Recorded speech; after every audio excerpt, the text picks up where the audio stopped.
Ma'asyiral muslimin yang dimuliakan Allah Subhanahu wa taala, ada 4 perkara kemana seorang mukmin itu harus mengingat sebuah kematian. Pertama, karena mengingat kematian bisa menjauhkan kita dari maksiat kepada Allah Subhanahu wa taala. Karena orang yang tidak pernah mengingat mati, maka orang akan terbiasa melakukan maksiat, karena dia pikir bahwa tidak ada kehidupan setelah kematian. Kemudian yang kedua, orang yang selalu mengingat kematian akan mempermudah untuk segera bertobat dan juga melakukan amal saleh. Kemudian yang ketiga, mengingat kematian adalah hal yang bisa mendatangkan rasa takut, sehingga orang tidak mungkin merasa aman dari azab kubur, dan dia akan berusaha untuk menghindarkan diri dari setiap penyebab yang akan menjerumuskan dari azab kubur. Tentu yang terakhir, mengingat kematian, karena kematian sebuah kepastian, datangnya tanpa pemberitahuan, dan kematian bukan akhir dari sebuah perjalanan. Inilah hikmah kenapa kita disuruh mengingat kematian. Ma'asyiral muslimin yang dimuliakan Allah Subhanahu wa taala, Utsman ibn Affan radhiyallahu anhu apabila berdiri di samping kuburan, maka Utsman selalu menangis. Tetapi kalau Utsman dibicarakan tentang kondisi neraka dan azabnya, maka Utsman ibn Affan biasa-biasa saja. Kemudian ditanyakan kepada Utsman ibn Affan penyebabnya, kenapa kalau disebut atau melihat kematian dia menangis, tetapi kalau diceritakan tentang akhirat dia biasa saja. Maka jawaban Utsman ibn Affan radhiyallahu anhu mengutip sabda Nabi sallallahu alaihi wasallam. Kata Nabi sallallahu alaihi wasallam, kata Utsman, innal qabra awwalu manazilil akhirah, fa in naja minhu fama ba'dahu aisaru minhu, wa illam yanju minhu fama ba'dahu ashaddu minhu. Sesungguhnya kuburan itu, kata Utsman mengutip sabda Nabi, adalah awal tempat seseorang menuju akhirat. Kalau dia selamat di kuburan, maka setelahnya lebih mudah bagi dia. Tetapi kalau dia tidak selamat di dalam kuburan, maka setelahnya akan lebih keras kepada dia. Itulah kenapa kemudian Utsman menangis saat diceritakan soal kematian. Banyak riwayat yang dicantumkan oleh Imam Ibnu Katsir ketika memberikan catatan kepada ayat yutsabbitullahu alladhina amanu bil qauli tsabit. Allah tetapkan jawaban bagi orang-orang yang beriman dengan jawaban yang mantap saat fitnah kubur. Saya akan sebutkan beberapa riwayat yang berkaitan dengan kematian. Pertama, riwayat daripada Bara bin Azib radhiyallahu anhu. Suatu ketika kata Bara bin Azib radhiyallahu anhu, kami keluar bersama Nabi sallallahu alaihi wasallam mengiringi jenazah seorang laki-laki dari Ansar.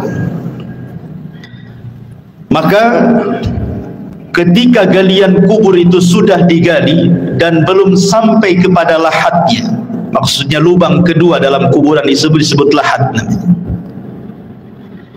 maka Nabi SAW kemudian duduk dan kami pun duduk, kata Bara ibn Azib radhiyallahu anhu.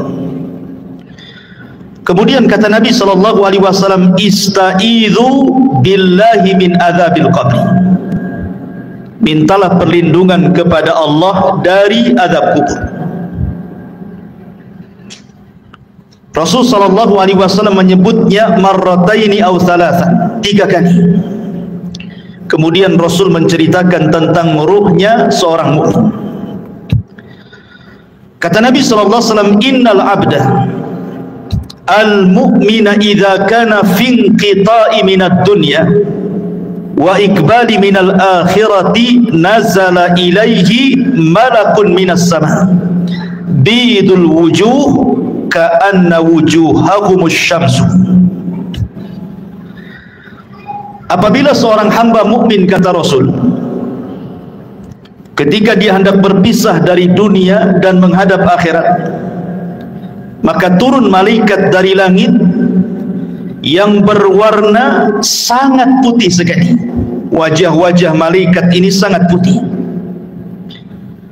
Dan yang dimaksud malaikat di sini tentu bukan satu malaikat, bukan malakul maut saja, tidak, tetapi diiringi dengan rusulul maut namanya, pembantu-pembantu malaikat maut, berdasarkan ayat Al-Quran, tawaffathum rusuluna, kami wafatkan dengan mengutus utusan-utusan kami, menunjukkan bukan satu malaikat tetapi banyak malaikat. Tentu banyaknya malaikat ini berdasarkan tugas masing-masing. Malaikat maut itu kan hanya mencabut nyawa saja. Selepas itu kemudian diserahkan kepada malaikat rahmat kalau dia seorang mukmin, atau kepada malaikat azab kalau dia orang kafir atau orang fasik. Lah tentu kondisi seperti ini, ikhwan, tidak ada yang tahu kecuali orang yang meninggal. Orang-orang yang menyaksikan di sekitarnya, orang yang sedang nazar itu, tidak ada yang tahu bahwa di situ ada malaikat. Yang tahu hanyalah orang yang sedang nazar saja. Karena sebagian para ulama ketika menjelaskan apakah orang yang meninggal dunia itu mampu melihat malaikat, sebagian ulama mengatakan ya, mereka akan melihat malakul maut. Dan juga mereka akan diperlihatkan catatannya, walaupun hanya sekilas pandang saja. Catatan selama hidup dia itu dia akan diperlihatkan sekilas saja. Dan itulah kondisi-kondisi menakutkan, sehingga kenapa Rasul mengatakan saat orang seperti ini tidak boleh mengatakan kecuali kebaikan. Dan inilah doa yang paling mustajab bagi orang-orang yang hidup di sekitarnya. Minta kepada Allah agar orang ini dimudahkan kematiannya. Lah setelah itu kemudian kata Nabi sallallahu alaihi wasallam, ma'ahum kafanun min akfanil jannati wa hanutun min hanutil jannah. Pembantu-pembantu malaikat maut ini, sebagian mereka membawa kain kafan dari sorga dan juga minyak wangi dari sorga. Hatta yajlisu minhu madal basar, sampai kemudian mereka duduk sejauh mata memandang. Ma'asyiral muslimin yang dimuliakan Allah Subhanahu wa taala, para ulama mengatakan bahwa ketika Allah Subhanahu wa taala mengirim para malaikat untuk mencabut nyawa dan juga menyediakan peralatan-peralatan fardu kifayah seperti kain kafan dan juga wewangian, kalau dia ruhnya seorang mukmin maka akan diutus malaikat yang indah sekali dalam rangka ikraman, memuliakan jasad yang akan dicabut ruhnya itu. Jadi yang diutus itu betul-betul malaikat, bukan malaikat yang menyeramkan, tidak. Makanya Rasul mengatakan bidul wujuh, wajah mereka sangat bercahaya. Kemudian juga a'wanul malakal maut ini, pembantu-pembantu malaikat maut ini, mereka ditugaskan sebagian mereka untuk membisikkan di telinganya. Apa bisikannya? Alla takhafu wa la tahzanu wa abshiru bil jannati allati kuntum tu'adun. Kamu jangan takut, kamu jangan khawatir, karena Allah sudah janjikan kepadamu surga yang akan menantimu. Artinya bahwa kematian seorang mukmin itu sangat indah sekali, sangat indah, dan itulah yang dikehendaki seorang mukmin. Makanya di zaman Nabi SAW ketika ada jenazah yang lewat, Kata Nabi SAW, yastarih, mustarih, wa mustarahu minhu. Mustarih wa mustarahu minhu. Sahabat mengatakan, apa yang dimaksud mustarih dan apa yang dimaksud mustarah minhu ya Rasulullah? Kemudian Rasul menjelaskan, kalau dia hamba yang mukmin, maka dia mustarih, artinya dia menuju peristirahatannya. Dia meninggalkan keperitan dunianya, dia meninggalkan kesusahan dunianya, dan itulah yang dikehendaki seorang mukmin. Karena di dunia ini kan lelah kita hidup ini, ikhwan. Banyak masalah, banyak ujian, banyak cobaan. Apabila kemudian dia meninggalkan dunia, artinya dia meninggalkan kelelahan itu. Itu kalau seorang mukmin. Tetapi kata Nabi SAW, kalau dia orang fajir, orang jahat, mustarah minhu. Apa mustarah minhu? Maksudnya bukan dia yang beristirahat, tetapi orang lain beristirahat dari dia. Orang lain senang dengan kematiannya, orang lain mengutuk kematiannya, mendoakan buruk kematiannya, bahagia dengan kematiannya. Itu maksudnya mustarah minhu itu.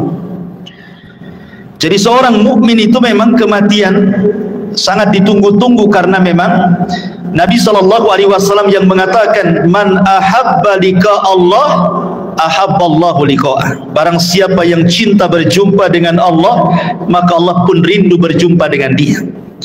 Makanya kenapa diutus malaikat-malaikat seperti ini.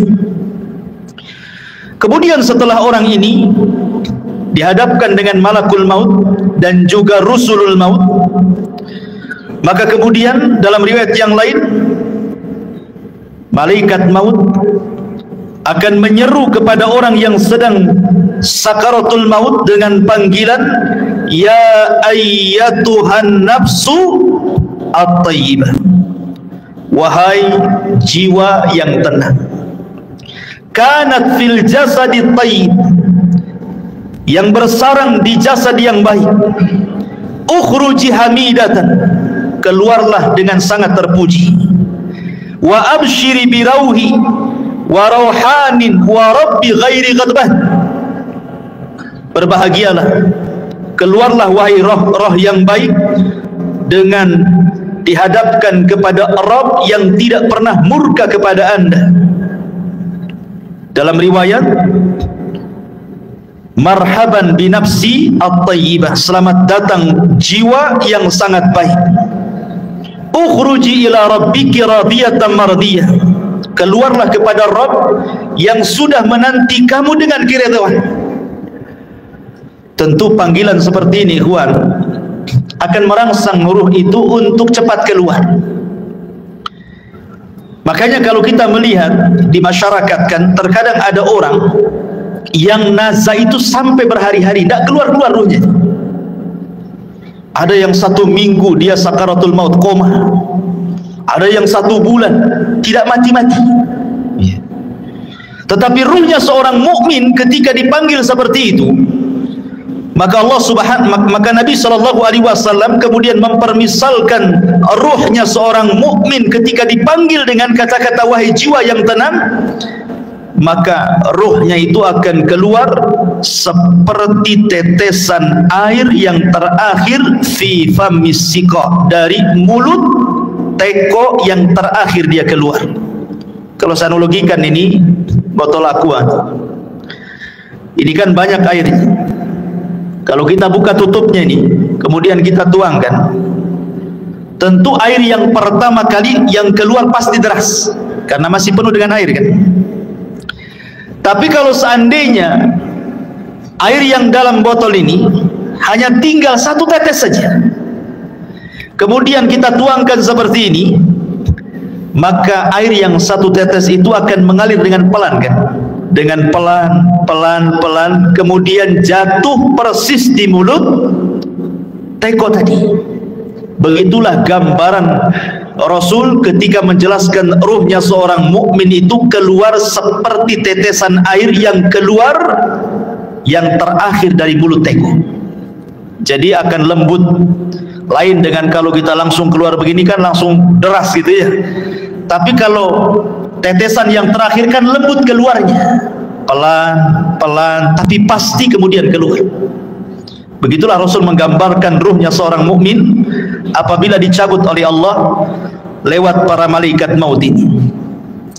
Ma'asyiral muslimin yang dimuliakan Allah Subhanahu wa taala. Kemudian kata Nabi sallallahu alaihi wasallam, setelah ruh itu dicabut, ingat malakul maut itu hanya mencabut ruh saja, tugas dia selesai sampai di sini. Kemudian setelah itu beralih kepada malaikat rahmat atau disebut dengan rusulul maut namanya. Lah rusulul maut inilah yang kemudian mengambil alih ruh tersebut, kemudian meletakkan di kain kafan yang sudah disediakan dari sorga. Kemudian wewangian yang semerbak laksana minyak misik dalam riwayat. Jadi baunya itu membumbung sampai ke langit, sehingga setiap malaikat yang mencium baunya di langit itu, mereka akan bertanya, ruhnya siapa ini? Maka malaikat yang membawa ruh ini akan menyebut nama dengan nama yang dia sukai dipanggilnya di dunia dan mengatakan ruhnya fulan ibnu fulan. Maka semua malaikat di langit memuji ruh ini. Kemudian ruh ini diangkat sampai ke langit pertama. Maka kemudian penjaga pintu langit pertama membuka pintunya, kemudian naik ke langit pertama. Semua malaikat di langit pertama mendoakan ruh ini. Kemudian naik ke langit kedua, seluruh malaikat di langit kedua mendoakan ruh ini, sampai kemudian melewati langit ketujuh. Tidak dijelaskan sampai di mana ruh ini dinaikkan ke langit, yang jelas dia melewati langit ketujuh. Wallahu alam sampai di mana, karena riwayatnya tidak dijelaskan. Kemudian setelah itu Allah berjumpa dengan ruh ini. Kemudian Allah Subhanahu wa taala katakan kepada malaikat yang membawa ruh ini, kembalikan ruhnya ke dalam jasadnya dengan baik. Catatannya, angkat, letakkan di tempat yang paling tinggi yang disebut dengan Illiyin. Illiyin itu tempat yang paling tinggi yang ada di sorga. Letakkan catatannya di situ. Kemudian ruhnya kembalikan ke dalam jasadnya. Maka kemudian ruh itu ke dalam jasadnya dikembalikan. Lah saat seperti ini, ketika ruh ini diterbangkan ke langit, disitulah manusia sedang memandikan jenazah ini, kemudian mengkafani jenazah ini, kemudian menyolati jenazah ini, kemudian mendoakan jenazah ini, sampai kemudian ke dalam kubur, kemudian meletakkan di liang lahat, kemudian dipendam kuburannya. Jadi saat proses fardu kifayah itulah ruh naik ke langit. Jadi manusia sedang sibuk memandikan, mengkafankan, menyolatkan, menguburkan, maka ruh punya kesibukan sendiri karena dia sedang menghadap Allah Subhanahu wa ta'ala. Lah kemudian ketika selesai sudah penguburan, barulah kemudian ruh itu dihantar kembali ke dalam kuburnya. Lah ketika ruh dengan jasad ini kemudian kembali, disitulah orang yang ada di kubur ini sempat mendengar pembicaraan orang-orang yang di atas kuburan, termasuk suara terompahnya, suara sandalnya, dia mendengarnya. Termasuk apa yang dibicarakan di atas itu dia sempat mendengarnya. Apakah dia sedang menangis, apakah sedang mencela, ataukah sedang memuji, ataukah sedang berbicara tentang hal-hal tentang dia semua dengar. Dan itu berdasarkan riwayat Umar bin Khattab radhiyallahu an pernah bercerita ketika Nabi SAW selesai perang Badar. Kemudian pemimpin Quraisy itu semua mati di perang Badar dan dimasukkan ke dalam sumur yang tidak berpenghuni, yang disebut dengan Qalibu Badri. Kemudian Nabi SAW 3 hari menetap di Badar setelah kemenangannya, mulai dari tanggal 17 Ramadan sampai tanggal 20 Ramadan. Kemudian Nabi SAW menghampiri sumur yang dilempar jasad-jasad para pembesar orang kafir, Abu Jahal, Umayyah, kemudian Al-Walid dan semua pembesar Quraisy yang dimasukkan ke dalam sumur itu. Kemudian Nabi SAW mengatakan dengan menyebut satu persatu namanya, wahai fulan, wahai Abu Jahal, wahai Uqbah, wahai Umayyah, disebutkan satu-satu tuh. Kemudian Rasul mengatakan, hal wajadtum ma wa'adakum haqqa laqad wajadna ma wa'adana rabbuna haqqa, kata Rasul. Wahai Abu Jahal dan para pembesar Quraisy yang lainnya, apakah kalian sudah mendapatkan yang kalian janjikan ketika kalian berada di dunia? Kata Nabi SAW, sungguh kami sudah mendapatkan apa yang Allah janjikan kepada kami hari ini berupa kemenangan. Umar bin Khattab radhiyallahu anhu ketika itu merasa heran kenapa Rasul berbicara dengan sumur yang di situ jasad-jasadnya pembesar orang-orang Quraisy itu. Kata Umar, ya Rasulullah, bukankah mereka sudah jadi bangkai? Mereka tidak akan mendengar ucapan. Tapi Nabi SAW mengatakan, ya Rasulullah, ketika Umar mengatakan, atukallimu amwatan, kenapa kau bicara dengan orang mati?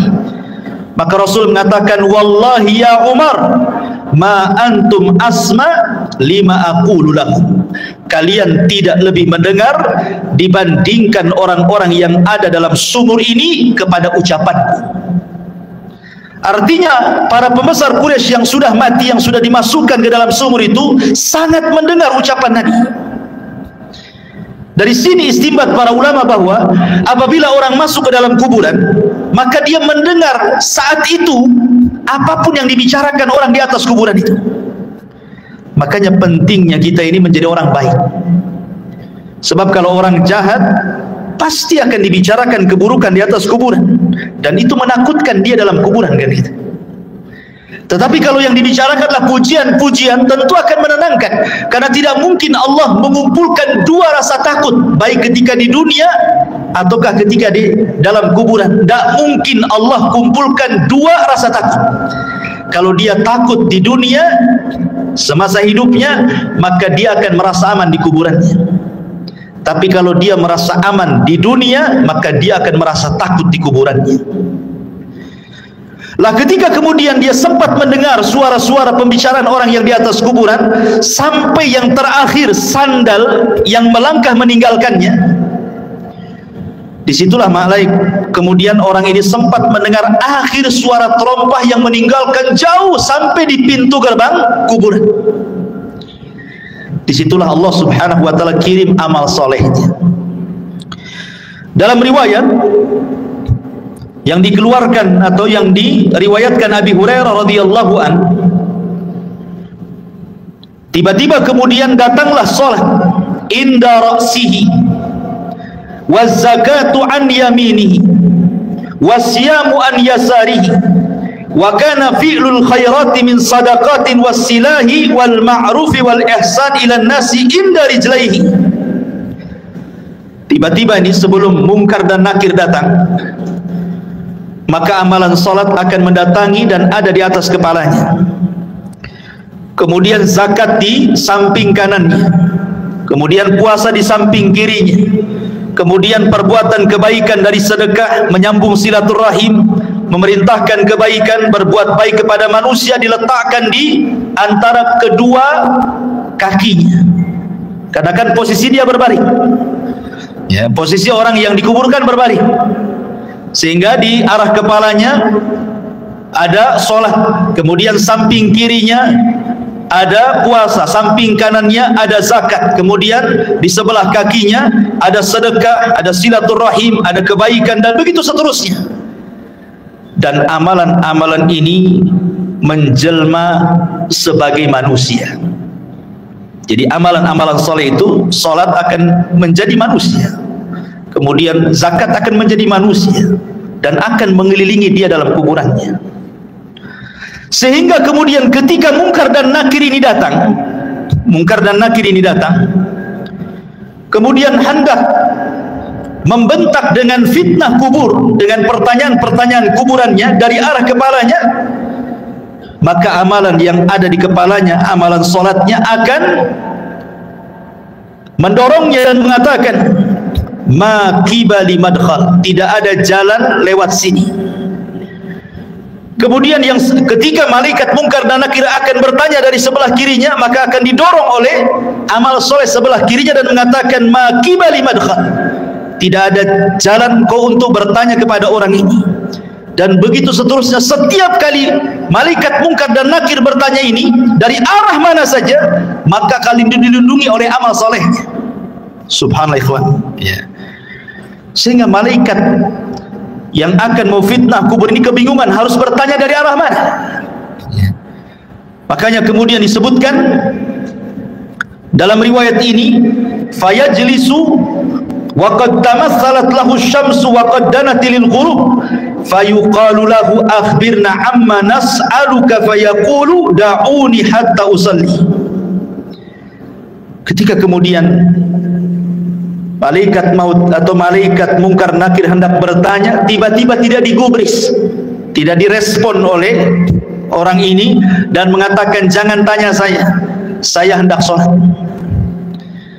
Dia kepikiran ingin sholat. Bayangkan, ruhnya seorang mukmin yang ada dalam kubur itu masih kepikiran ingin sholat dan mengatakan, da'uni hatta usalli, jangan dulu kau tanya aku sampai aku laksanakan sholat katanya. Padahal sudah tidak ada sholat lagi di kuburan ya. Tapi begitulah ruhnya seorang mukmin, semangat ibadahnya itu sampai dalam kuburan.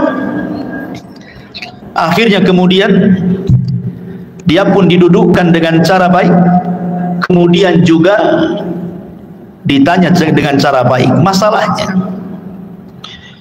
Dalam sebuah riwayat bahwa malaikat Munkar dan Nakir ini saat bertanya kepada ruhnya orang yang beriman ini, kata Nabi SAW bahwa bentuknya ini memang luar biasa, sangat menakutkan.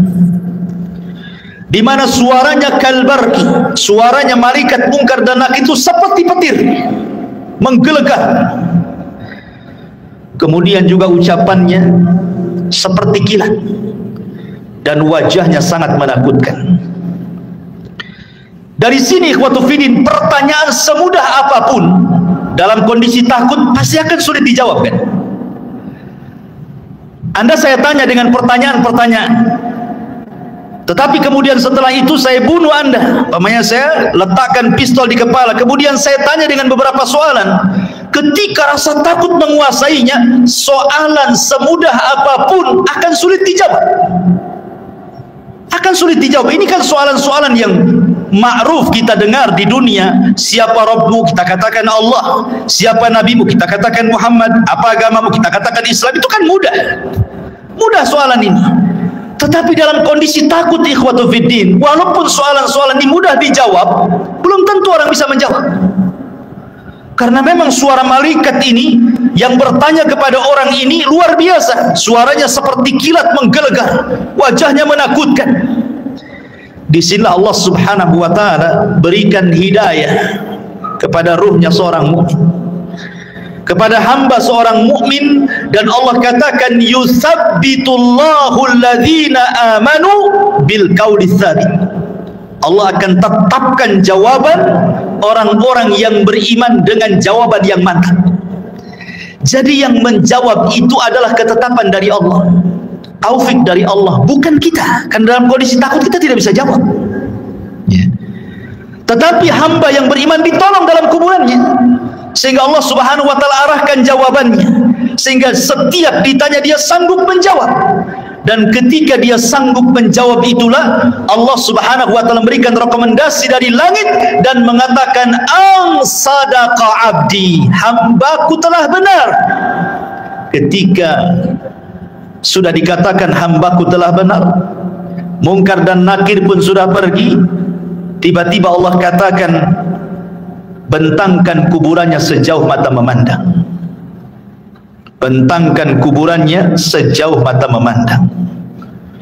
Berikan cahaya dalam kuburannya. Bukakan pintu dari sorga. Hantarkan minyak wangi dari sorga, pakaian, minuman dari sorga, suasana dari sorga, hantarkan ke dalam kuburannya. Itulah yang disebut dengan nikmatul kubur namanya. Nikmat kubur. Ma'asyiral muslimin yang dimuliakan Allah Azza wa Jalla, Aisyah radhiyallahu anha pernah menceritakan suatu ketika masuk nenek-nenek Yahudi ke rumah Aisyah radhiyallahu anha. Kemudian nenek Yahudi ini mengatakan kepada Aisyah radhiyallahu anha, inna ahlal kubur yu'adzabuna fi kuburihim. Sesungguhnya orang-orang yang dikubur itu, kata nenek Yahudi ini, mereka akan diazab dalam kuburan mereka. Kemudian Aisyah mengatakan, kadzab, didusta kamu. Saya akan tanyakan kepada Nabi SAW. Maka setelah itu kemudian nenek Yahudi pergi, Rasul masuk ke rumah Aisyah. Kemudian Aisyah menceritakan, ya Rasulullah, tadi ada nenek Yahudi mengatakan bahwa sesungguhnya orang yang ada di kubur itu akan diazab. Apa pendapatmu? Kata Rasulullah SAW, kadzabat, dia sudah berdusta. Tiba-tiba kemudian wahyu turun, memberitahu dan membenarkan ucapan orang Yahudi atau nenek Yahudi itu. Kemudian kata Nabi SAW, ya. Kemudian Rasul mengatakan, inna hadhil ummah tubtala fi kuburihim. Telah benar ucapan nenek Yahudi itu, karena setiap umat itu akan diuji dalam kuburannya. Maksudnya akan diuji dalam kuburannya, akan diberikan fitnah yang sangat menakutkan. Disinilah Nabi SAW mengatakan bahwa kuburan itu awal tempat seseorang menuju akhirat. Lihat, bayangkan fitnah kubur ini kan menyeramkan, ikhwan, di mana suara malaikat menggelegar seperti petir, kemudian lisannya seperti kilat, wajahnya menakutkan. Apakah kita sanggup melewati fitnah kubur ini? Makanya saking dahsyatnya fitnah kubur ini, sampai-sampai Nabi SAW memberikan irsyad kepada kita, setiap kita sholat sebelum salam, kita berlindung dari azab kubur.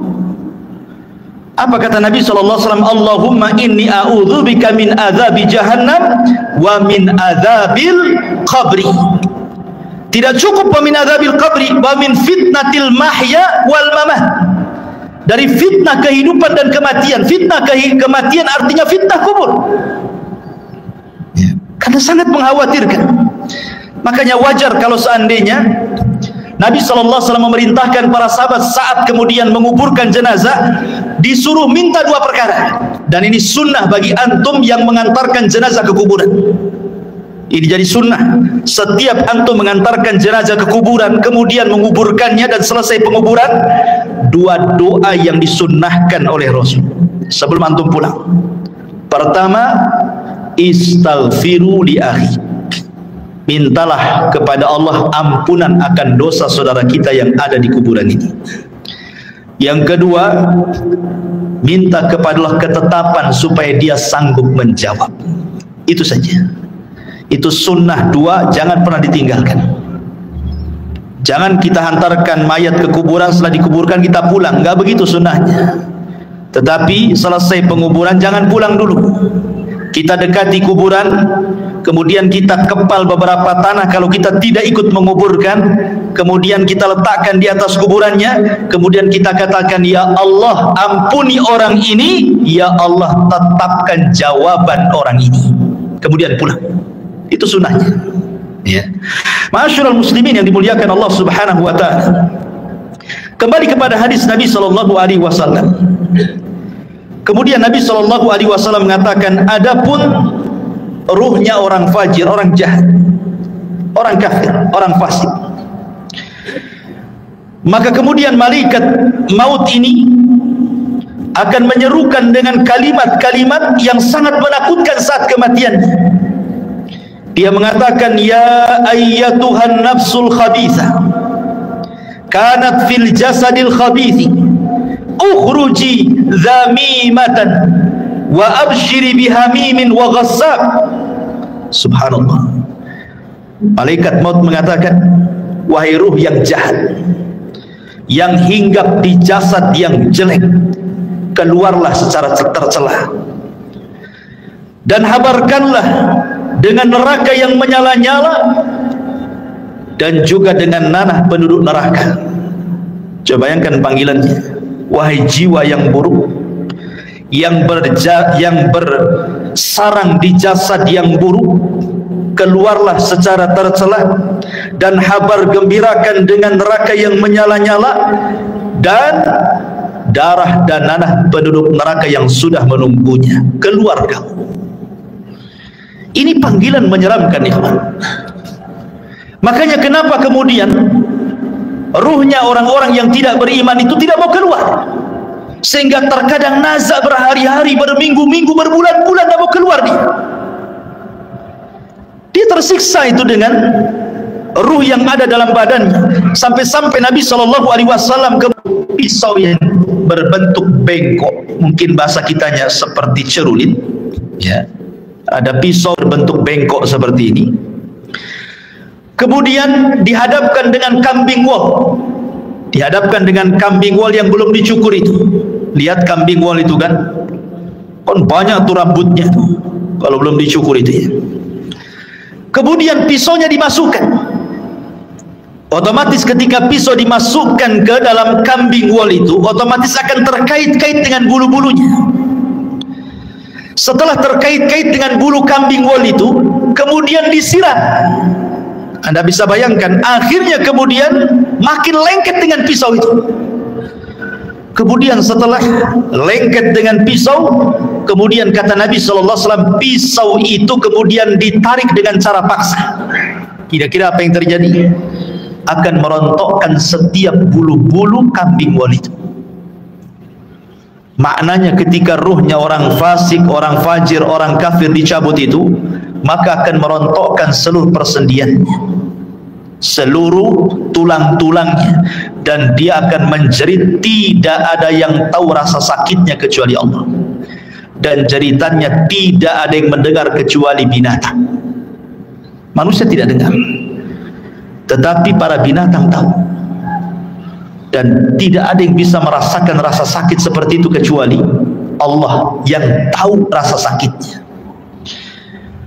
Jangan lagi orang fasik, ikhwan, orang yang beriman saja. Kata Nabi SAW, wa inna fil al-mauti la saqarat. Dalam kematian itu kan ada keperitan, ada rasa sakit. Setiap orang pasti merasakannya. Nabi saja merasakannya. Tetapi rasa sakit yang diderita seorang mukmin saat kematian itu adalah, boleh jadi itu akhir penggugur dosa dia.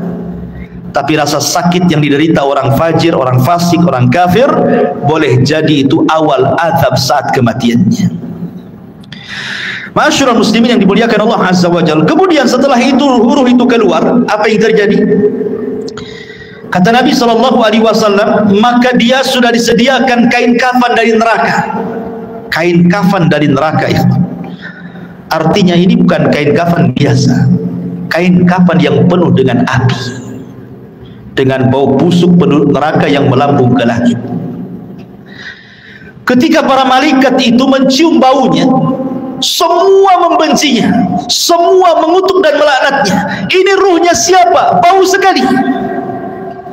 Tidak ada yang memuji ruh ini. Sehingga ketika betul-betul Rasulul Maut ini mengangkat ruh itu dalam kain kafan di neraka sampai membumbung ke langit, apa yang terjadi? Tidak ada satupun pintu langit yang mau dibuka. Lihat bahasa Al-Quran.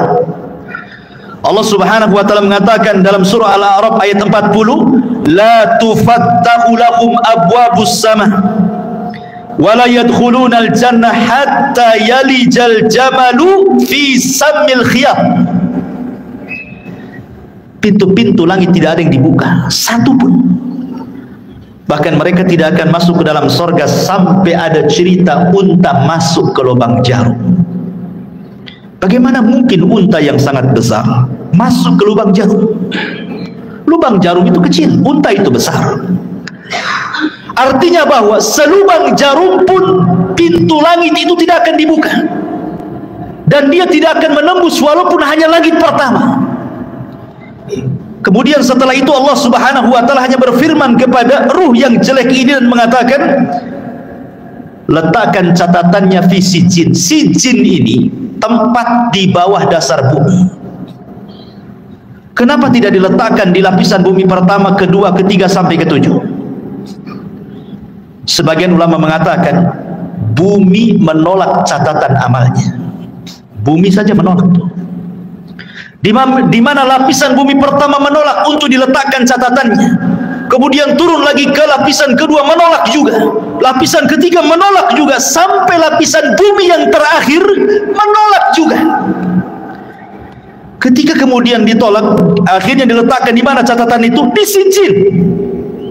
Ya, di dasar bumi yang paling dalam. La haula wala quwata illa billah.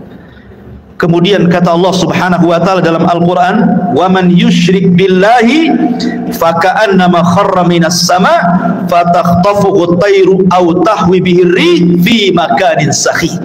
Maka ruhnya akan dijatuhkan, tidak dihantar malaikat, sehingga ruh itu seperti terbang yang disambar burung ataupun dihempaskan dengan angin, sehingga ketika ruh ini kembali ke dalam jasadnya seperti orang yang jatuh dari ketinggian. Begitulah rasanya. Anda bisa bayangkan, Anda jatuh dari atas ketinggian 20-30 meter saja, rasanya luar biasa sakit. Itulah yang akan dirasakan oleh ruhnya orang jahat ketika dilempar dari langit kemudian menyatu lagi dengan jasadnya. Apa yang terjadi ketika itu? Kalau dia memang amalan solehnya mungkin kurang, dia sholat tapi mungkin jarang-jarang, atau mungkin sholatnya asal-asalan, datang itu amalan-amalan sholat dia, atau mungkin amalan-amalan yang lainnya, tetapi sosoknya menjadi orang lemah, tidak bisa kemudian menolak malaikat mungkar dan nakir yang akan menghajar dengan pertanyaannya, tidak sanggup menolak. Lain kalau dia seorang yang beriman, maka amal solehnya akan menolak dia, ya, sehingga akan sulit kemudian mungkar dan nakir mendekatinya. Tetapi kalau dia amal solehnya mungkin ringan saja, dia sholat kadang tidak, dia akan datang amal-amal yang lainnya, tetapi tidak bisa melindunginya, sehingga dengan mudah mungkar dan nakir itu dalam kondisi sudul wujuh, kata Rasul, sangat buruk sekali wajahnya, hitam kelam, kemudian membentak dengan suara petir, dengan suara kilat, menakutkan, sehingga ketika ditanya man rabbuk, siapa rabbmu, wa man nabiyuk, siapa nabimu, wa madinuk, apa agamamu, pertanyaan ini ringan, tapi karena ketakutan yang bersangatan, dia pun tidak bisa menjawab dan mengatakan, wallahi la adri aqulu kama qala an-nas wa fa'altu kama fa'ala an-nas. Aku tidak tahu. Aku mendengar, ya pernah mendengar apa yang diucapkan manusia seperti itu. Dia tidak bisa menjawab. Ya. Ketika dia tidak bisa menjawab berkali-kali, apa yang terjadi? Maka Allah Subhanahu wa taala akan mengirim penyeru dari langit dan mengatakan, an kadzaba abdi, hambaku telah berdusta. Subhanallah. Disebutkan dalam riwayat, summa yuqayyadu lahu a'ma, asam, akma, abka. Didatangkan kepadanya orang yang buta, orang yang tuli, orang yang bisu, wa fiyadihi mirzabatun, di tangannya ada gada yang sangat besar, lau dzuriba biha jabalun lakana turaba, kalau palu itu dipukulkan di bukit atau gunung itu hancur jadi tanah. Dan itu dipukulkan setiap kali dia tidak bisa menjawab. Tidak bisa menjawab, dipukul. Tidak bisa menjawab, dipukul. Yang kalau dipukulkan, lau dzuriba biha jabalun, kata Rasul, kalau pukulan itu diletakkan di gunung batu, lakana turaba, gunung itu akan menjadi turab, tanah, hancur berantakan. Bagaimana kalau dipukulkan kepada manusia? Mengerikan, ikhwatu fiddin yang dimuliakan Allah Azza wa Jalla. Maka ketika itu kemudian Allah Subhanahu wa taala katakan, sempitkan kuburannya sesempit-sempitnya. Kemudian bukakan pintu neraka kepadanya. Hantarkan hembusan-hembusan panah dari neraka ke dalam kuburannya. Kemudian dia pun mendapatkan azab kubur yang nanti saya akan jelaskan seperti apa azabnya. Tapi kita kembali kepada pembahasan awal ruhnya seorang mukmin. Ma'asyiral muslimin yang dimuliakan Allah Azza wa Jalla, ketika ruhnya seorang mukmin sudah selesai dari fitnah kubur, maka Nabi sallallahu alaihi wasallam menjelaskan, fayuqalu lahu unzur ila maq'adika minan nar. Tiba-tiba ketika dia sedang duduk selesai dari fitnah kubur, tiba-tiba dibentangkan di sebelah kirinya gambaran neraka yang sedang menyala-nyala, diperlihatkan neraka. Kemudian dikatakan, unzuru, lihatlah, ila maq'adika minan nar, tempatmu di neraka itu. Kemudian qad abdalakallahu bihi maq'adan minal jannah, tapi tenang, tempatmu bukan di sana. Kemudian sebelah kanannya digambarkan gambaran sorga dan dikatakan tempatmu di sini. Dalam riwayat, maka kemudian malaikat ini mengatakan, lihatlah tempat dudukmu di neraka in asaita, kalau engkau bermaksiat, itulah tempat dudukmu. Tapi karena engkau yang beriman, maka tempat dudukmu bukan di sana. Kemudian tempat dudukmu di sini. Ketika dia melihat bagaimana sorga dengan gambaran keindahannya diperlihatkan itu dalam kuburan itu, apa yang terjadi? Maka dia langsung berteriak dan mengatakan, ya Rabb, aqimisah, ya Rabb, tegakkan kiamat, supaya aku bisa kembali ke istana dan keluarga. Tetapi Allah Subhanahu wa ta'ala mengatakan, belum, kiamat masih panjang. Dalam riwayat yang lain, nim naumatal arush, sebaiknya kau tidur seperti tidurnya pengantin baru, sehingga ketika dia terbangun seolah-olah dia tidur zuhur dan bangun asar, kiamat sudah dibangkitkan. Artinya kehidupan kuburan tidak akan terasa walaupun zaman berlalu. Anggaplah mungkin zaman dulu, zaman Nuh, orang-orang yang beriman itu meninggal dunia, sampai hari ini kan kiamat belum dikiamat-kiamatkan. Bagaimana kehidupan mereka? Rupanya mereka ditidurkan oleh Allah di atas kenikmatan yang disebut dengan nikmat kubur, karena ruh mereka diberikan nikmat oleh Allah. Nanti ada pembahasan kemana ruhnya orang yang beriman dalam kuburan ini. Tapi jasadnya dikuburkan, ya. Mereka tidak akan merasakan, sehingga ketika kiamat dibangkitkan baru dia tertidur, terbangun dari tidurnya seolah-olah hanya setengah hari saja, mulai zuhur sampai asar dia tidur, kemudian dia terbangun. Rupanya Israfil sudah menyiapkan sangkakalanya untuk meniup sangkakala pertama kiamat, kehancuran alam semesta pertama dibangkitkan. Ma'asyiral muslimin yang dimuliakan Allah Subhanahu wa ta'ala. Kemudian setelah kemudian orang yang beriman mendapatkan nikmat kubur, dan orang-orang fajir dan fasik mendapatkan azab kubur, di sana ada peristiwa yang tidak mungkin orang lepas.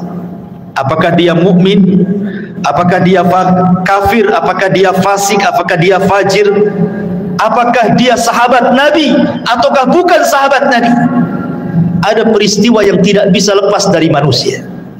Apa itu? Himpitan kuburan. Semua manusia akan dihimpit dalam kuburnya, tidak akan selamat. Mau bayi sekalipun yang belum punya dosa tetap akan dapat himpitan kuburan. Bahkan sahabat Nabi sekelas Sa'ad ibn Mu'adz, yang satu kabilah Aus masuk Islam karena dia. Kemudian saat kematiannya 70.000 malaikat tidak pernah turun dari langit, turun pula ke bumi untuk ikut memandikan jenazahnya. Tapi Rasul mengatakan, kalau ada orang yang selamat dari himpitan kubur, Sa'adlah orangnya. Tapi Sa'ad pun tidak selamat. Bayangkan, himpitan kubur tidak akan menyelamatkan siapapun, mau sahabat Nabi atau bukan sahabat Nabi, mau orang yang beriman atau orang kafir, semua akan merasakan himpitan kuburan ini. Tapi sebagian para ulama membahas, tentu akan ada perbedaan himpitan bagi orang yang beriman dengan himpitan bagi orang kafir atau fasik. Sebagian ulama mengatakan, adapun himpitan bagi orang yang beriman itu seperti ibu memeluk anaknya. Rasa kasih sayang seorang ibu kepada anaknya, seperti itulah bumi ketika menghimpit, laksana seorang ibu memeluk anaknya. Karena kita ini dari tanah dan akan kembali kepada tanah, jadi tanah itu seperti ibu bagi kita. Sehingga ketika himpitan tanah itu menghimpit setiap jasad orang yang beriman, maka tidak akan merasakan rasa sakit sedikit pun, karena itu bentuk sayang seorang ibu kepada anak. Tetapi Kalau yang dihimpit itu orang kafir, orang fasik, orang fajir, orang jahat, maka dia akan merasakan sakit yang luar biasa. Dia akan menjerit-jerit. Semua tidak ada yang mendengar kecuali binatang jeritannya, karena akan mematahkan semua tulang, persendian, dan begitu seterusnya. Ma'asyiral muslimin yang dimuliakan Allah Azza wa Jalla, inilah sekilas gambaran ruhnya orang mukmin, fasik, fajir, fasik, munafik, dan begitu seterusnya saat kematian. Kita masuk pada pembahasan yang kedua tentang macam-macam azab kubur. Ma'asyiral muslimin yang dimuliakan Allah Azza wa Jalla, azab kubur itu adalah sebuah hal yang wajib kita imani. Syekhul Islam Ibn Taimiyah rahimahullahu ta'ala mengatakan, waqad tawataratil akhbar an Rasulillah sallallahu alaihi wasallam fi thubuti adabil qabri. Habar-habar tentang adab kubur, kata Syekhul Islam Ibn Taimiyah, derajatnya sampai tingkat mutawatir. Jangan sampai diingkari, karena riwayatnya mutawatir. Artinya mutawatir itu banyak sekali riwayatnya. Dan dikatakan oleh Al-Imam Al-Munawi, adzabul qabri haqqun. Azab kubur itu sebuah hak adanya. Dan Imam Ghazali mengatakan, man angkarahu fahuwa mubtadi'un. Siapa yang mengingkari azab kubur, maka dia adalah ahli bid'ah. Dan Imam Suyuti mengatakan, adzabul qabri huwa adzabul barzakhi. Azab kubur adalah azab barzakh. Udhifa ilal qabri li'annahu al-ghalib. Kenapa disebut kubur? Karena memang umumnya orang dikubur. Tapi sebenarnya ini disebut dengan barzah. Barzah itu artinya penghalang tembok antara kehidupan dunia dengan kuburan. Makanya tidak akan bisa orang itu mengintip kehidupan kuburan. Kenapa? Karena ada barzah, tembok yang menghalangi antara kita dengan mereka. Walaupun Anda pasang CCTV sekalipun, kita letakkan CCTV dalam kuburannya, maka kita tidak akan mampu melihat mungkar, nakir, peristiwa apapun yang ada di kuburannya. Ingat, karena ada barzah tadi. Barzah itu penghalang antara kehidupan kita di atas bumi dengan kehidupan di bawah bumi. Ma'asyiral muslimin yang dimuliakan Allah Subhanahu wa ta'ala, bicara tentang adab kubur ada 9 poin yang ingin saya jelaskan. Yang pertama, tadi sudah dijelaskan dalam riwayat yang kita sudah lalui penjelasannya, az-zarbu bimitraqatin min hadidin. Pertama, pukulan dengan palu dari besi yang bisa menghancurkan gunung. Dan itu berdasarkan hadis Anas ibn Malik radhiyallahu anhu yang dikeluarkan Imam Bukhari, di mana disebutkan bahwa fayasihu sayhatan yasmauha man yalihi illa tsaqalaini. Ketika dia dipukul dengan palu itu, tidak ada manusia atau jin yang mendengarnya kecuali makhluk dari selain keduanya. Artinya jin dan manusia tidak bisa mendengar jeritannya. Yang bisa mendengar hanyalah binatang-binatang itu. Binatang mendengar jeritan kita, tetapi manusia dan jin tidak bisa mendengarnya. Kemudian yang kedua, yufrashu lahu qabruhu naran wa yulbasu naran wa yuftahu lahu babu ila nar wa yudayyaku alaihi qabru wa yudrabu bimitraqatin adimatin law dhuriba biha jabalun la sara turaba wa yubashshiru bil adabi fil akhirah.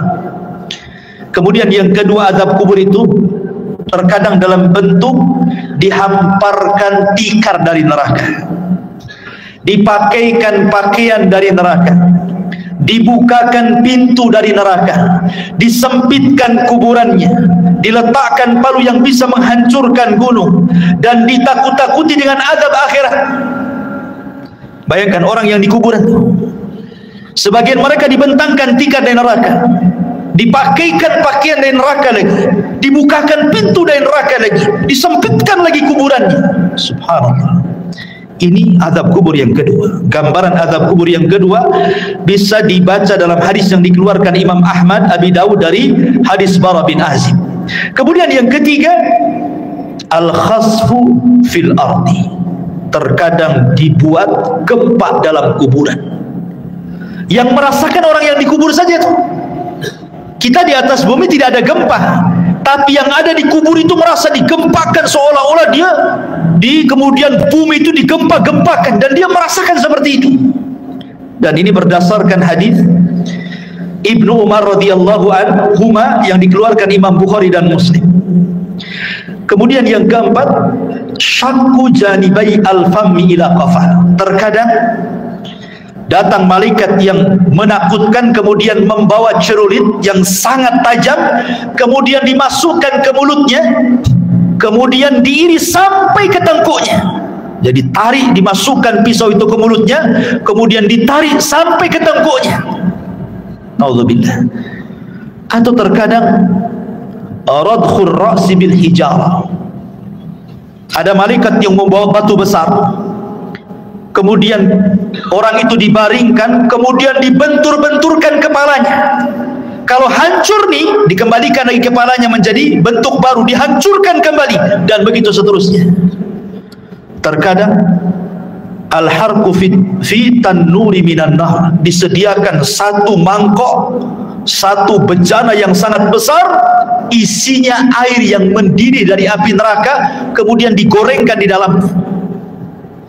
Atau terkadang as-sibahatu fi nahri min damin ma'adh-dharbi bil hijarah. Tiba-tiba kemudian dia dihadapkan dengan sungai, semuanya bentuk darah. Kemudian dia diletakkan di tengah-tengah sungai darah itu. Kemudian dia akan berenang, tidak bisa ke pinggir, karena setiap ke pinggir maka akan dipukulkan batu yang sangat besar ke mulutnya, sehingga dia akan berputar-putar sampai mati hidup lagi, dan begitu seterusnya. Dan 4 poin ini berdasarkan hadis Bukhari yang dikeluarkan atau yang diriwayatkan oleh Samurah ibn Jundab radhiyallahu anhu. Kemudian yang nomor 8, ishti'alul malil masruq minal ghanaim ala sahibihi. Kalau dia dahulunya di dunia suka mencuri ghanimah, harta rampasan perang yang belum dibagi, maka harta itu akan didatangkan dan akan menyala-nyala seperti api yang sangat besar dan menyambar-nyambar dirinya. Atau yang terkadang, yang terakhir yang nomor 9, wa ma hadzal adab al-hissi hunaka aidan adabul ma'nawi. Ini kan adab hissi, adab badannya, tapi di sana juga adab, ada yang disebut adabun ma'nawi, adab secara makna, dengan ditakut-takutinya dia dengan neraka. Jadi dibentangkan gambaran di neraka, nanti kamu akan masuk ke situ, nanti akan masuk ke situ, dan dia akan merasa takut yang luar biasa. Ini padahal baru adabul adna, ya, adab yang rendah. Adab yang besar itu nanti di neraka. Ini 9 gambaran tentang adab kubur. Adapun adab kubur sendiri, ikhwan, itu terbagi menjadi 2. Ada adab kubur itu yang adabun daim la yanqati'u ila qiyamis sa'ah. Adabnya terus sampai kiamat dibangkitkan, enggak terputus. Dan yang kedua, ada adab kubur itu tidak terus tetapi terputus. Seperti apa gambarannya? Yang pertama, azab kubur yang tidak terputus sampai kiamat adalah azab kubur bagi orang kafir dan bagi orang munafik, dan itu disebutkan dalam surah Ghafir ayat 46. Adapun azab yang terputus adalah azabnya usatul muwahhidin. Mungkin di dunia dia ahli tauhid, orang yang beriman, tetapi terjerumus kepada kemaksiatan. Dia sholat tapi masih berzina, dia sholat masih berdusta, dia sholat mungkin riba, dan begitu seterusnya. Jadi dia masih berbuat baik, beribadah, tapi satu sisi dia bermaksiat, ya. Maka orang-orang yang seperti ini tidak terus-menerus sampai kiamat. Akan tetapi orang yang seperti ini akan terputus azabnya dengan rahmat Allah Subhanahu wa ta'ala. Jadi akan terputus dengan rahmat Allah Subhanahu wa ta'ala. Itu berdasarkan hadis Abdullah ibn Umar radhiyallahu anhuma. Nabi mengatakan, inna ahadakum idza mata urida alaihi maq'aduhu bil ghadati wal ashi, in kana min ahlil jannah famin ahlil jannah, wa in kana min ahli nar famin ahli nar, yuqalu hadza maq'aduka hatta yab'atsaka Allahu ilaihi yaumal qiyamah. Kata Nabi SAW, sesungguhnya salah seorang di antara kalian apabila mati, maka akan ditampakkan tempat duduknya siang dan malam. Kalau dia termasuk penduduk sorga, maka dia akan menjadi penduduk sorga. Kalau dia termasuk penduduk neraka, maka selamanya dia akan diazab sampai kiamat dibangkitkan. Artinya kalau orang beriman, ya akan diazab, tetapi ada akhirnya, terputus. Mungkin dengan rahmat dan kasih sayang Allah Subhanahu wa ta'ala. Tapi kalau dia orang kafir, orang munafik, maka tidak akan terputus. Kemudian pembahasan yang keempat tentang apa penyebab azab kubur. Penyebab azab kubur yang paling dominan adalah an-namimah, orang yang suka mengadu domba. Wa adamu tanazzuh minal baul, dan tidak perhatian dengan kebersihan hadas. Dia kencing sembarang. Kan banyak tuh orang yang kencing-kencing sembarang, ya, tidak cebok gitu ya, tidak jelas ceboknya. Dan ini berdasarkan hadis Nabi SAW dari Abdullah ibn Abbas radhiyallahu anhuma. Jadi Nabi SAW ketika itu lewat di dua kuburan, dua-duanya sedang diazab. Kemudian Rasul mengambil pelepah kurma, kemudian dibelah dua, kemudian ditancapkan di dua kuburan. Kemudian Rasul mengatakan, mudah-mudahan dengan dua pelepah kurma yang belum kering ini bisa meringankan azabnya. Kemudian sahabat mengatakan, kenapa orang itu diazab wahai Rasul? Kata Rasul, yang satu karena dia namimah, suka mengadu domba. Yang satu karena tidak pernah bersih apabila membersihkan hadas. Ini dua poin. Yang ketiga, ghibah. Orang yang suka menggibah. Dan ini berdasarkan hadis yang dikeluarkan Imam Ahmad dan juga At-Tabrani dengan sanad yang sahih dari hadis Abi Bakrah. Bahwa Nabi SAW mengatakan salah satunya adalah yang menjadikan penyebab azab kubur adalah ghibah. Ghibah itu membicarakan orang yang kalau orang itu mendengarnya dia tidak suka. Kemudian yang nomor 4, al-ghulul. Dia khianat dalam harta, mencuri harta orang. Kemudian juga yang nomor 5, hajrul Qur'anil Karim wa rafduh. Dia tidak suka dengan Quran. Dan penyebab orang jauh dari Al-Quran hari ini apa? Handphone. Yang menyebabkan orang jauh dari Quran itu HP atau handphone. Subhanallah, gara-gara handphone Quran itu tidak pernah disentuh lagi. Alasannya sudah ada aplikasi Al-Quran di dalam handphone. Saya nggak yakin. Nggak yakin orang punya handphone itu ada aplikasi Quran kecuali download kan. Harusnya yang pertama kali kalau antum beli handphone itu yang di download itu Quran kan. Harusnya yang pertama kan. Tapi enggak, yang pertama di download apa? Facebook dulu, YouTube dulu, Instagram dulu, kan begitu ya. Quran itu belakangan kalau butuh saja.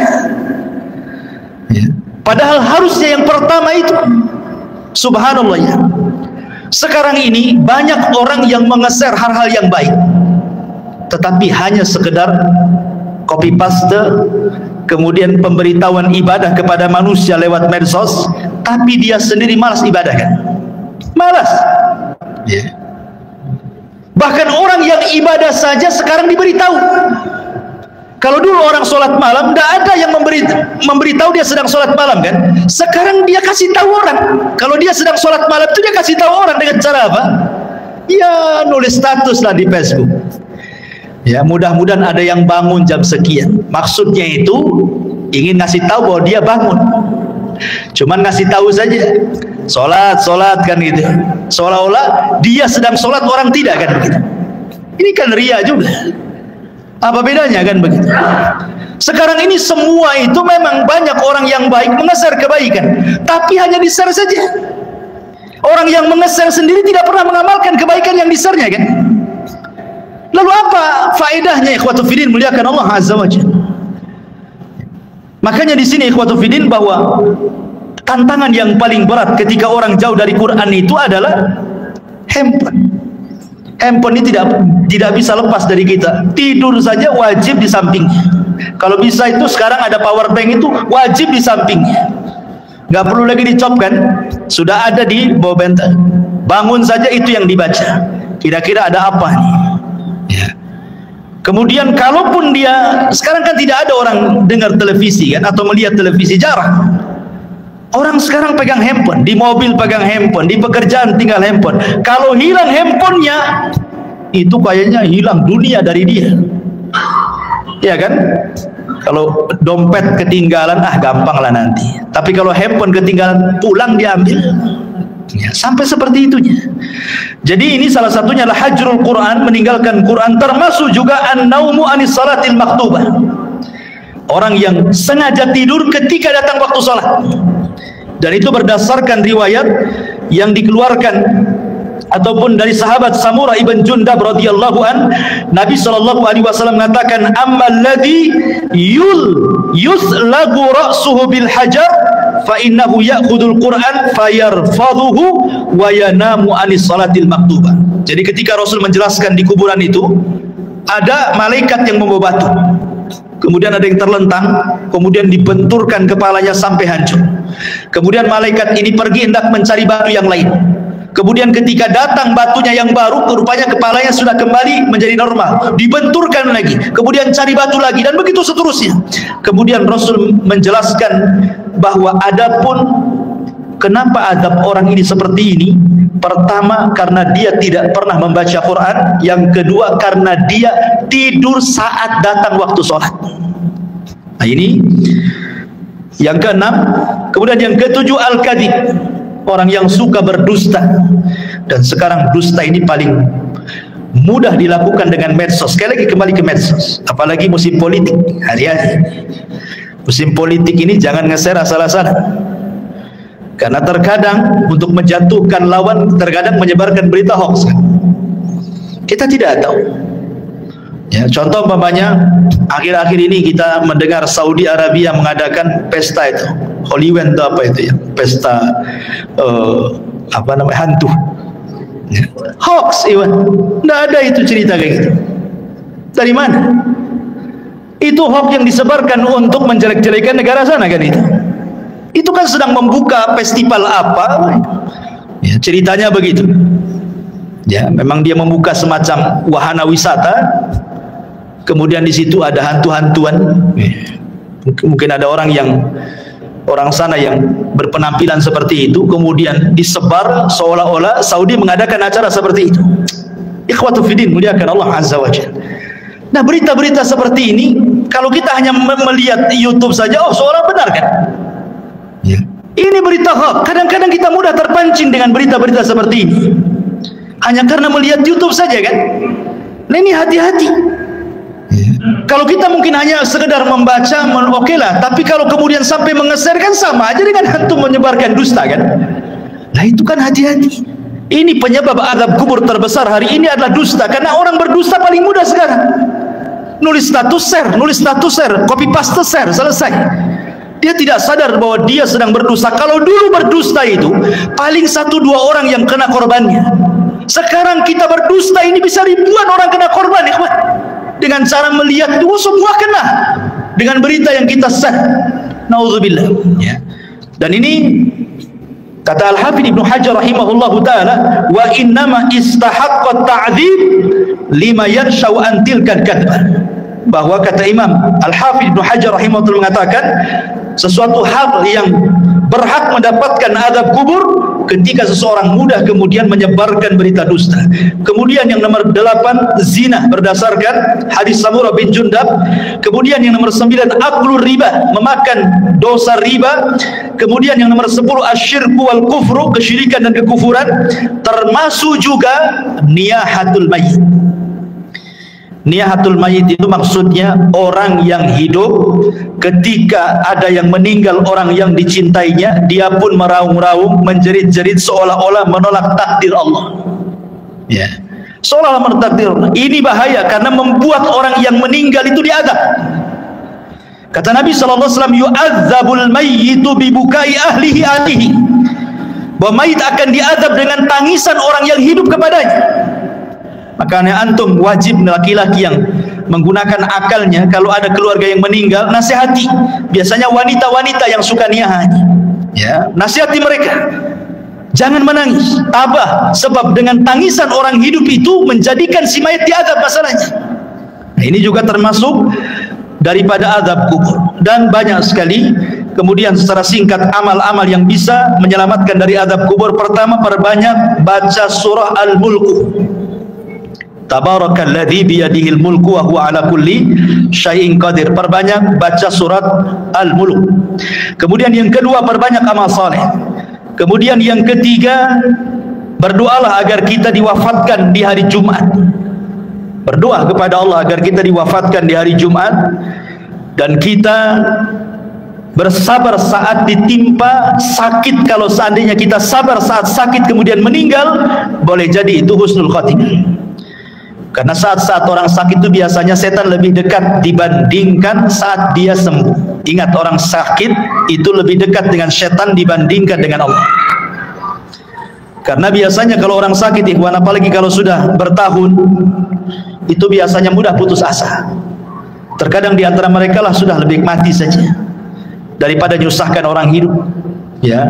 Atau terkadang menolak takdir, kenapa saya terus yang sakit, kenapa kok gak disembuh-sembuhkan, kemudian bayangannya macam-macam, akhirnya malas ibadah, ya. Kemudian juga istiqomah, dan istiqomah ini berat, ya, tetapi inilah yang bisa menyelamatkan dari azab kubur. Kemudian juga al-mautu bimurabitan fi sabilillah, kematian saat menjaga perbatasan saat jihad. Kemudian juga yang paling penting berdoa kepada Allah Subhanahu wa taala dan senantiasa mengamalkan ketakwaan kepada Allah, dan yang paling penting lagi menjauhi sebab-sebab azab kubur yang tadi saya sebutkan tadi, ya, dusta, namimah dan begitu seterusnya. Tapi pembahasan yang terakhir bicara tentang ruh. Kemana ruh saat manusia sudah selesai pertanyaan mungkar dan nakir, artinya selesai fitnah kubur, berarti masuk ke nikmat dan adab kubur, kan itu. Kemana ruh ini saat nikmat ataupun adab kubur? Baik, masyarul muslimin yang dimuliakan Allah Subhanahu wa taala, Al-Imam Ibnul Qayyim rahimahullahu taala, beliau mengatakan dalam kitabnya Ar-Ruh, pembahasan di mana ruh ini. Pertama kita akan bagi tentang ruh ini. Ruh para nabi. Pertama, ruh para nabi. Ruh para nabi tentu berada fi a'lal illiyin, berada di tempat yang paling tinggi yang disebut dengan rafiqil a'la. Karena Nabi SAW ketika meninggal dunia, kemudian malaikat maut mengatakan kepada Nabi dua pilihan, apakah engkau mau hidup terus di dunia dengan kegemilangan kemenangan yang sudah diraih, ataukah mau menyusul teman-temannya di tempat yang paling tinggi di sorga? Maka Rasul mengatakan, Allahumma ila rafiqil a'la, saya memilih ke tempat yang paling tinggi di sorga. Jadi ruhnya para nabi berada di rafiqil a'la. Kemudian yang kedua, arwahus syuhada, ruhnya para syuhada, orang-orang yang mati syahid. Allah Subhanahu wa taala mengatakan dalam surah Al-Imran ayat 169, wala tahsabanna alladziina qutilu fi sabilillahi amwatan bal ahya' inda rabbihim yurzaqun. Jangan kau sangka orang yang mati di jalan Allah itu mati, tidak, mereka hidup, mereka mendapatkan rezeki di sisi Allah Subhanahu wa taala. Abdullah bin Mas'ud radhiyallahu anhu ketika bertanya tentang ayat ini kepada Nabi sallallahu alaihi wasallam, di mana ruhnya para syuhada? Maka Rasul mengatakan, arwahuhum fi ajwafi tairin hadarin laha qanadilun mu'allaqatun bil arsy. Jadi ruhnya para syuhada berada di kendil-kendil, dibawa oleh ketiak burung sorga, kemudian diletakkan digantungkan di arsy Allah Subhanahu wa taala. Jadi ruhnya para syuhada berada di kendil-kendil yang dibawa terbang oleh burung-burung, kemudian digantungkan di bawah arsy. Ini ruhnya para syuhada. Kemudian yang ketiga, arwahul mu'minin salihin, ruhnya orang-orang yang beriman yang saleh. Maka takunu tuyuran ta'alluqus syajaril jannah, maka ruhnya orang-orang yang beriman yang soleh, mereka akan digantungkan di pohon-pohon sorga. Mereka akan digantungkan di pohon-pohon sorga. Adapun yang keempat, arwahul usad, ruhnya orang-orang yang ahli maksiat. Dia orang Islam tapi ahli maksiat, berzina, berdusta, berjudi dan begitu seterusnya. Dia orang Islam tapi usad ahli maksiat. Maka dijelaskan bahwa mereka tetap ditahan dalam kuburannya, karena mereka tidak bisa keluar dari kuburannya dan mereka merasakan azab kubur. Mereka tidak bisa keluar dari kuburan. Kemudian juga yang nomor 5, Imam Ibnul Qayyim rahimahullah ta'ala mengatakan, masih membahas tentang usad, maksudnya orang yang ahli maksiat. Minhum man yakunu mahbusan ala babil jannah kama fi haditsil akhar ra'aitu sahibakum mahbusan ala babil jannah. Adapun orang-orang yang beriman, yang ahli maksiat, kemudian maksiatnya sudah selesai diadab. Kan tadi saya katakan bahwa orang yang beriman yang ahli maksiat kan adab kubur tidak terus, tapi terputus karena rahmat Allah Azza wa Jalla. Lah sebagian ruhnya itu diletakkan di halaman pintu sorga. Ya, di halaman pintu sorga kata Imam Ibnul Qayyim rahimahullah ta'ala. Kemudian yang keenam, ruhnya orang-orang kafir. Tentu ruhnya orang-orang kafir, mereka diadab dan tidak bisa keluar dari kuburan, dan mereka akan bolak-balik masuk neraka. Tetapi sekali lagi ikhwatu fillah muliakan Allah Azza wa Jalla, keterangan para ulama seperti ini tidak bisa kita katakan dengan jazam, dengan tegas, karena soal ruh itu kan tidak ada yang tahu kecuali. Makanya Al-Imam Ibnul Qayyim rahimahullah ta'ala ketika Al-Imam Ibnu Utsaimin rahimahullah ta'ala ketika ditanya tentang ruh ini, maka beliau mengatakan ruh itu urusan Allah Subhanahu wa ta'ala, dan ini adalah perkara gaib, kita tidak bisa menetapkan kecuali dengan dalil. Ini kan hanya ijtihad para ulama saja seperti ini. Tetapi hakikatnya ruh di kuburan itu di mana? Wallahu a'lam. Hanya Allah Subhanahu wa ta'ala yang tahu dengan kondisi ruhnya, apakah mereka orang-orang yang beriman ataukah mereka orang-orang kafir. Adapun ada riwayat yang maudhu yang disebutkan oleh sebagian ulama seperti ruhnya orang kafir berada di sumur Barhut, diletakkan di sumur Barhut. Sumur Barhut itu yang ada di Hadrul Maut Yaman. Di situ ada sumur, antum bisa klik saja atau di YouTube sumur Barhut. Itu sumur menakutkan yang ada di Yaman. Ya, sampai hari ini para ilmuwan berusaha meneliti itu. Ya, sumurnya besar. Jadi ada yang mengatakan bahwa orang-orang kafir diletakkan di sumur itu. Ya, adapun ruhnya orang-orang yang beriman tentu fil aliyyin, tetapi sekali lagi ini riwayatnya lemah gitu ya, bahkan tidak berdasar.